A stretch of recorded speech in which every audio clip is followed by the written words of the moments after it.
So, unit natin, MEU, double bell yan double bell ang brand. Ano ba ibig sabihin ng MEU? Kung di ako nagkakamali, Military Expedition Unit, 1911 caliber 45. So, napaka-solid ng unit na to. So, syempre, pagka 1911, mataas naman talaga FPS niyan. Then, solid din naman. So, yan, pagdating sa performance. So, test fire natin to. Kargaan natin ng green gas, tsaka ng bibis. Lagyan natin ng bibis o bala. Then, try natin sa lata. So, pag nag-build kayo niyan, syempre, may kasama ng green gas.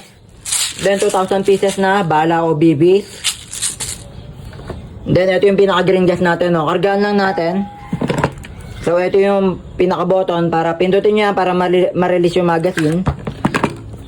So, lagay lang tayo ng bibis o bala. So, dito sa ilalim yung pagkarga.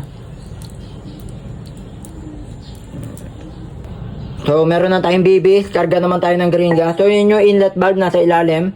So, dyan tayo maglalagay ng green gas. Ko-connect nyo lang dyan. Karga lang tayo. 5 to 8 seconds lang yung pagkarga.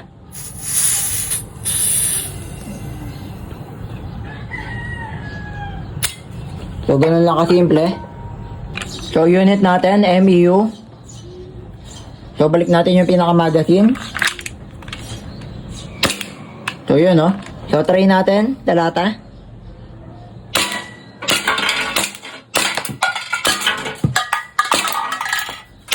Kita nyo naman, di ba? Napaka-solid ito, mama.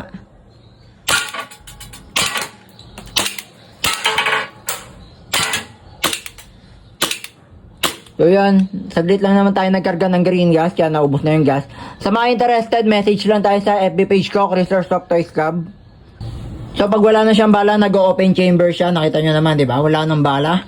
So press nyo lang yan para bumalik.